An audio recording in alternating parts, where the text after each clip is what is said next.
ETF index mutual funds నేర్చుకుని stock మార్కెట్లో రాణించాలనుకుంటున్నారా? వెంటనే ఈ నెంబర్కి కాల్ చేయండి.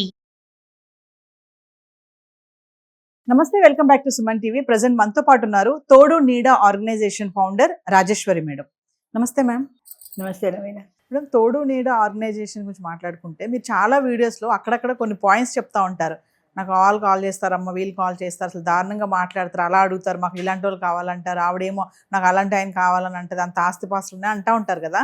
అంటే జనరల్గా ఒక 4-5 మాటలు చెప్పండి. అసలు కాల్స్ చేసే వాళ్ళు ఏం అడుగుతూ ఉంటారు? అసలు మామూలుగా పెళ్ళి అంటే ఎంగేజ్లో అమ్మాయి అబ్బాయి అంటే ఏమి ఉంటాయి, కానీ 60 దాటాక కూడా కోరికలు, ఆశలు. 20లో కోరికలు ఎలా ఉన్నాయో 60లో కూడా ఏమీ తగ్గలేదు, ఓ 2 ఎక్కువే ఉన్నాయి. ఎందుకంటే సహజంగా వీళ్ళు కొన్నాళ్ళు ఫస్ట్ హస్బెండ్తో ఫస్ట్ వైఫ్తో జీవితం గడిపిన తర్వాత వాళ్ళకి అంటే తీరని కోరికలు కొన్ని ఉండొచ్చు ఆ మ్యారిటల్ లైఫ్లో, లేదా అవి తీరకుండానే భర్త కానీ భార్య కానీ చనిపోయి ఉండొచ్చు. అంచేత ఆ కోరికలు వీళ్ళలో స్టాక్ అయిపోయి ఉంటాయి. ఇప్పుడు ఈ కోరికలు తీర్చే భర్త కావాలి, కోరికలు తీర్చే భార్య కావాలి అనే కోరికలు వాళ్ళలో మిగిలిపోతాయి. అంచేత వాళ్ళల్లో తీరని కోరికలు ఏవైతే ఉన్నాయో అవి తీర్చేటువంటి పార్ట్నర్ కోసం వెతుక్కుంటారు ఇద్దరు కూడా. సరే దొరుకుతారా లేదా అనేది తర్వాత సంగతి అనుకో. మనకి ఏం చెప్పినా మనకేం చెప్తారంటే నా మనసు అర్థం చేసుకుంటే చాలండి అంటారు. నీ మనసు నువ్వెంతవరకు అర్థం చేసుకుంటావాడిని? అది చెప్పవా? నీ మనసు వాడు అర్థం చేసుకోవాలి. ఇవాళ సినిమాకి తీసుకెళ్ళకపోతే నీ మనసు అర్థం చేసుకోలేదు, నీ చీర కొనివ్వకపోతే నీ మనసు అర్థం చేసుకోలేదు, నీకు నెక్లెస్ కొనకపోతే నీ మనసు దిక్కుమాల మనసు. ఇంత చిన్న చిన్న విషయాలకు కూడా నన్ను అర్థం చేసుకోలేదు అంటే ఏమర్థం చేసుకుంటాడు? ఇంకా కాల్స్ గురించి చెప్పాలంటే అమ్మ, కాల్స్ అందుకోలేక నాకు విసుగు వస్తుంది. ఇంతకుముందే నీకు చూపించాను, తెల్లవారుజామున 4 గంటలకు 6 కాల్స్ చేశాడు వాడెవడో. సైలెంట్లో పెట్టి పడుకున్నాను, నిద్రలో ఉన్నాను, నాకు మెలకు కూడా రాలా. తెల్లారి పొద్దున్న చూస్తే 6 కాల్స్ ఉన్నాయి. 10 నిమిషాల వ్యవధిలో 6 కాల్స్ చేశాడంటే ఎంత అసహనంగా ఉన్నాడు వాడు, ఫోన్ ఎత్తలేదని. అంతే ఉంది, కానీ కనీసం నేను ఈ టైంలో చేస్తున్నాను, వాళ్ళు నిద్రపోయే టైం అని వాడికి ఏమైనా జ్ఞానం కొంచెమైనా ఉందా? నాకు కోపం ఆగలేదు. తెల్లారి ఫోన్ చేసి వాడిని తిట్టేదాకా ఆగల. నేను ఫోన్ చేస్తే వాడు ఫోన్ ఎత్తలా. ఓకే, నా నెంబర్ చూసి వాడికి తెలుసు చేసింది తప్పు, తిడతానని తెలుసు, అందుకని ఫోన్ ఎత్తలా. అప్పుడు 2వ నెంబర్ నుంచి చేశా. 2వ నెంబర్ వాడికి తెలియదు కాబట్టి ఎత్తాడు. ఎత్తిన తర్వాత నేను తర్వాత మాట్లాడతాను మేడం అన్నాను. నువ్వు మాట్లాడేదాకా నేను ఉండద్దని 4 దొబ్బులు పెట్టాను. అర్ధరాత్రి అపరాత్రి చేయడానికి బుద్ధి ఉండదా? అసలు నీకేం కావాలో తెల్లారి పొద్దున, ఇదేమి ప్రాణం పోయే సిచ్యువేషన్ కాదు కదా. 2-3 గంటలు ఆగలేవా? 10 గంటలకు చేయలేవా? ఆగదు వాళ్ళ కోరిక. అంటే అది అర్జెంటుగా మేడంతో మాట్లాడేసేయాలి, నాకు అర్జెంటుగా పెళ్ళం కావాలి. ఎక్కువ ఇలాంటివి మగవాళ్ళు ఎక్కువ చేస్తారు ఆడవాళ్ళకంటే. అంటే అసహనం, తొందరగా నాకు ఇప్పుడే మీ నెంబర్ దొరికిందండి అంటాడు. రాత్రి 8ంటికి ఫోన్ చేసి, 9ంటికి ఫోన్ చేసి, 8 గంటలకి 9 గంటలకి నీకు నెంబర్ దొరికితే రేపు పొద్దున చేసేదాకా ఆగలేవా? అర్జెంట్ ఏమన్నా ప్రాణం పోయే పరిస్థితి కాదు కదా. మాట్లాడరు. లేదా ఏ టైంలో చేయమంటారు మేడం? చాలామంది మెసేజ్ పెడుతుంటారు, మీతో మాట్లాడాలి, ఇప్పుడు మాట్లాడచ్చా అన్నది నేను గంట తర్వాత చూసుకుంటా. ఇప్పుడు మాట్లాడచ్చా అన్న ఎంత బుద్ధి లేనితనం. నేను వెంటనే చూసుకుని జవాబు చెప్పాలి కదా. వాట్సాప్లో ఎప్పుడో ఖాళీ ఉన్నప్పుడు చూసుకుంటాను నేను. ఇప్పుడు మాట్లాడచ్చు అన్నాను అనుకో, అది ఇంకో గంటకి వాళ్ళు చూసుకుంటాను. నువ్వు ఇప్పుడు మాట్లాడచ్చా అని పెట్టడంలో ఏమన్నా అర్థం ఉందా? మాట్లాడండి నువ్వు పెట్టావనుకో, ఇప్పుడు మాట్లాడచ్చా అని మళ్ళీ వెంటనే మెసేజ్, మాట్లాడండి అన్న తర్వాత మళ్ళీ ఇప్పుడు మాట్లాడచ్చా అనే మెసేజ్ పెట్టడం అంత బుద్ధి తక్కువ ఏది లేదు. తిరితే కోపం వస్తుంది మగనే. ఇలాంటి కాల్స్ ఎక్కువ. అంటే ఎంతసేపు వాళ్ళ టైము వాళ్ళ వీలు చూసుకుంటారు, కానీ నాకు తెలియదు కదండి మీకు ఎప్పుడు ఫోన్ చేయాలో అని ఎంత అమాయకంగా చెప్తారంటే. ఏంటి తెలీదు? రాత్రి 12ంటికి ఫోన్ చేయకూడదని తెలీదా? ఒక వయసు వచ్చిన తర్వాత కొంత పరిజ్ఞానం ఉంటుంది. 50 ఏళ్ళు దాటిన వాళ్ళే కదా నాకు చేస్తారు. 50 ఏళ్ళు వచ్చిన వాళ్ళకి ఆ పాటి జ్ఞానం లేకుండా నాకు ఇప్పుడు తెలియదండి అని ఎలా మాట్లాడుతున్నావు నువ్వు? రాత్రి 9 గంటలకు ఫోన్ చేస్తే ఏ ఆఫీసులు ఉంటాయి? ఇంకొకడు ఎవడో చెప్తాడు, మీకు ఆఫీసు లేదుగా. నాకు ఆఫీసు లేదు అంటే నువ్వు చేయొచ్చు అని అర్థమా? ఆఫీసు లేకపోవచ్చు, కానీ ఆఫీస్ టైములు పాటించవా? రాత్రి 9 గంటలకి పిల్లలకి అన్నాలు పెట్టుకునే టైము, వంట చేసుకునే టైము, భోజనం చేసే టైము, ఆ టైము ఏదో ఉంటుంది కదా. కాబట్టి ఆఫీస్ లేకపోతే ఎప్పుడు పడితే అప్పుడు చేసేస్తారా? ఇలాంటి కాల్స్ ఎక్కువ వస్తాయమ్మా. దానివల్లనే నాకు విసుగు వచ్చి కొన్నాళ్ళు బ్రేక్ ఇద్దామని మానేశాను, చేయలేక.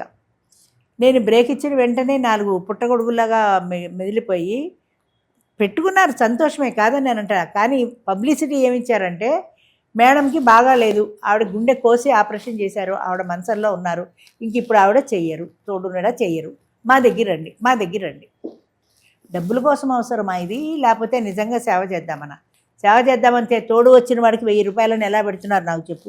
తోడు వచ్చిన వాడికి 1000 రూపాయలు పెట్టి మీరు భోజనం పెట్టాల్సిన అవసరం ఏముంది? అసలు తోడెందుకు వాడికి అని ఎందుకు అడగరు?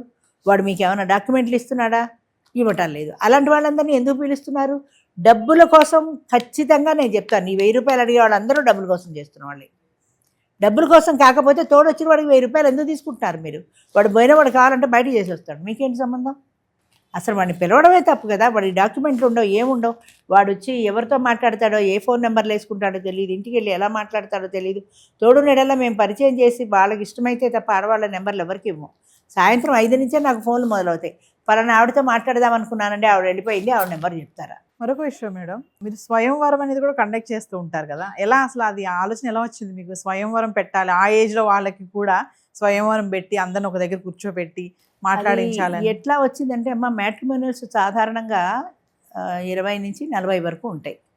40 దాటిన వాళ్ళకి ఈ మ్యాట్రిమోనియల్స్ లేవంటే ఎవరు ఆడవాళ్ళు వెళ్ళటం లేదు మ్యాట్రిమోనియల్కి. పెడితే ఉండేవేమో, వెళ్ళటం లేదు. అయితే 50 ఏళ్ల వయసులో కూడా వీళ్ళకి పెళ్లి కావాలనే ఆలోచన ఎందుకు వచ్చిందంటే, నేను ఒక టీచర్గా ఉద్యోగం చేసేటప్పుడు డైవర్సీలు, అన్మ్యారీడ్, విడోస్ ఇలా చాలామంది లేడీస్ ఉండేవారు. వాళ్ళందరూ ఇప్పుడు డైవర్సీ ఉందనుకో, చిన్న చిన్న పిల్లలు ఉంటారు ఈవిడికి, వాళ్ళ ఆయన డైవర్స్ ఇచ్చేస్తాడు, హాయిగా ఇంకో పెళ్లి చేసుకుంటాడు, ఆ పిల్లంతా సుఖంగా ఉంటాడు. ఈవిడికి మాత్రం 50 ఏళ్ల తర్వాత ఇంకొక పెళ్లి కోరిక లేదు కదా ఆ రోజులో. ఈ చిన్న పిల్లల్ని పెట్టుకొని ఈవిడ వచ్చే ఉద్యోగంతో ఆ డబ్బులతోటే సంపాదించుకుంటూ, కష్టపడుతూ, చదివించుకుంటూ నానా బాధలు పడుతుంటుంది ఈ పిల్లలతో. ఇక విడో ఉందనుకో, ఆవిడ పరిస్థితి కూడా అంతే. భర్త చనిపోయాడు, పిల్లలు ఎటు కాకుండా ఉన్నారు, వాళ్ళని చదివించుకోవాలి. ఆవిడకి రెండో పెళ్లి ఉద్దేశమే లేదు అసలు. ఈ చదివించుకుంటూ ఇలాగ ఈవిడ బాధలు ఈవిడ పడుతుండేది. అలాంటి వాళ్ళని చూసినప్పుడు వీళ్ళందరూ ఇంత బాధపడుతున్నారు, వీళ్ళకి ఒక తోడు ఉంటే బాగుంటుంది కదా. తర్వాత 60 దాటిపోయిన తర్వాత పిల్లలు పెళ్ళిళ్ళు చేసేస్తారు, వెళ్ళిపోతారు, ఎవరు ఉద్యోగాలు పెళ్ళిళ్ళకి వాళ్ళు వెళ్ళిపోతారు. ఆడవాళ్ళు ఒక్కళ్ళు మిగిలిపోతారు, వీళ్ళు ఒంటరి అయిపోతారు కదా, ఒంటరి తల్లులు. ఈ సింగిల్ పేరెంట్ని ఎవరు చూస్తారు? వీళ్ళ మంచి చెడ్డలు ఎవరు బాధ్యత వహిస్తారు?